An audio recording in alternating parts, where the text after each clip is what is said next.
بسم اللہ الرحمن الرحیم ایاک نعبد و ایاک نستعین۔ تمام میری کابینہ کو اور جتنے بھی ہمارے سیکرٹریز بیٹھے ہیں سب کو السلام علیکم ورحمۃ اللہ وبرکاتہ۔ جیسا کہ آپ سب کو معلوم ہے کہ کل ایک دفعہ پھر وفاقی حکومت کی طرف سے پاکستانی قوم پر پیٹرول کا اور ڈیزل کا بم گرایا گیا ہے، اور ادھر میٹنگ میں بھی میں نے یہ کہا تھا کہ مطلب جو ٹارگیٹڈ آڈینس کو ہم سبسڈی دینے جا رہے ہیں تو پاکستان کی تقریباً 45% پاپولیشن جو ہے وہ ابھی پاورٹی لائن سے، غربت کی لکیر سے نیچے آ چکی ہے، اور یہ تقریباً 10 کروڑ لوگ بنتے ہیں پاکستان کی ٹوٹل آبادی کا۔ تو یہ جو امپیکٹ ہے مہنگائی کا، یہ ہماری ان غریب عوام پر جو تقریباً ابھی 45% تک پہنچ چکی ہے، اس کے بعد مڈل کلاس، اور میں بحیثیت وزیر اعلیٰ یہ جو مہنگائی آ رہی ہے اس کا بوجھ برداشت نہیں کر پا رہا، تو عام عوام جو ہیں، جو ہماری لوور مڈل کلاس، حالانکہ اپر مڈل کلاس بھی جو ابھی اس کے بعد مہنگائی آنے والی ہے وہ برداشت نہیں کر پائے گی۔ تو اگر فرض کریں ہم فائر فائٹنگ کر رہے ہیں، جب بھی جو کرائسس آتی ہیں تو اسی وقت ہم کاسمیٹک پالیسیز بنا کر عوام کو ریلیف دینے کے لیے دھکے مارتے ہیں، یہ نہیں ہونا چاہیے۔ ایک قوم ترقی تب کرتی ہے جب اس کی لیڈرشپ ایک ایسی پالیسی بنائے جو مستقل ہو، جس سے فائدہ ہو، جس طرح ہمارے لیڈر، ہمارے قائد جناب عمران خان صاحب نے اپنے دور حکومت میں کیا تھا۔ حالانکہ وہ جس ٹائم پرائم منسٹر تھے تو دنیا پر ایک وبا آئی تھی کورونا کی، اس میں پوری دنیا جو ہے افیکٹ ہوئی تھی، پوری دنیا میں مہنگائی آئی تھی، لیکن اس کے باوجود بھی پاکستان عمران خان صاحب کے دور میں 6.1% سے گروتھ کر رہا تھا۔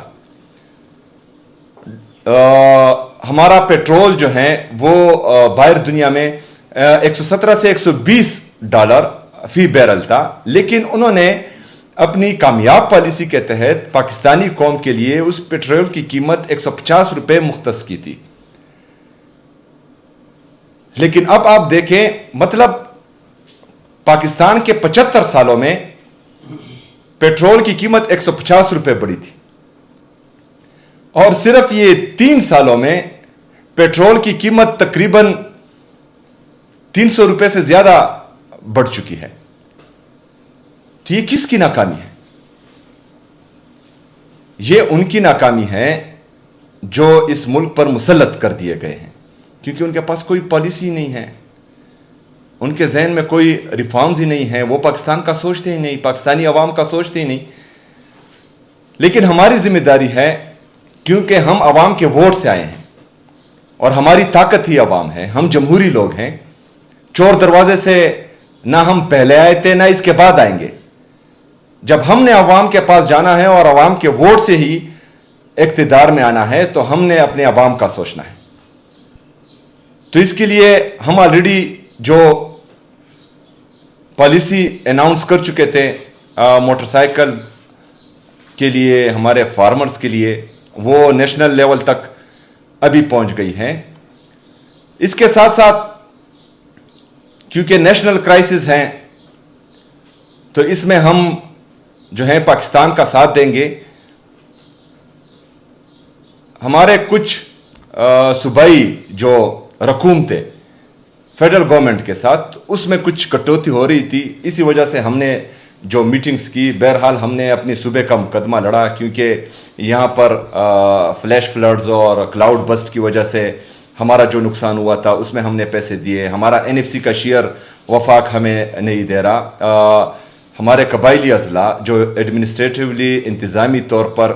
خیبر پختونخوا میں مرج ہوئے ہیں، لیکن ابھی تک وفاق نے فائنینشلی مرج نہیں کیا، تو جو ہمارے قبائلی اضلاع کا حق ہے NFC میں وہ باقی صوبے کا رہے ہیں اور ہمیں نہیں دیا جا رہا۔ وہ بھی ہم نے بتایا. اس کے ساتھ ساتھ جو نیشنل پالیسی کے تحت ہمارے عوام کو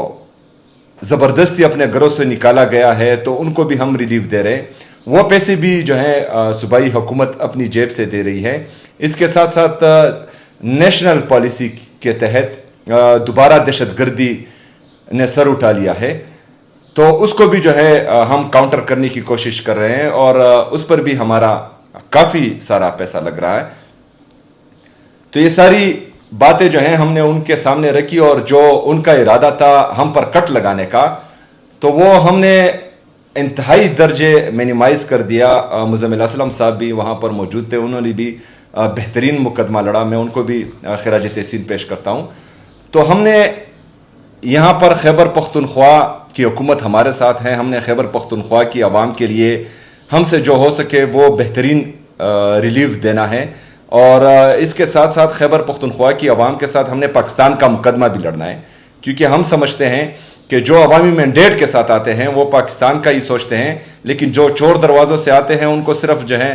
اپنے لیے جہاز خریدنے کے لیے کا موقع ہی ہوتا ہے, باقی جو ہے وہ عوام کا نہیں سوچتے.